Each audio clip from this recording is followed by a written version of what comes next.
Кыргызстанда право алуу мурда бир звонок менен эле бүтчү.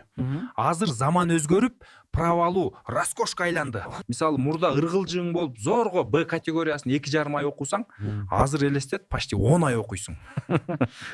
Ал эми камазистер үчүн категориясы мурда 3 ай болсо, азыр 12 ай окушат. Элестет, балаң төрөлгөндө правага тапшырдың.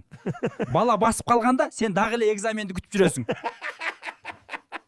Экзаменден өтсөң го жакшы, бирок өтпөсөң, балаңды садикке ташыганча окууңду улантасың.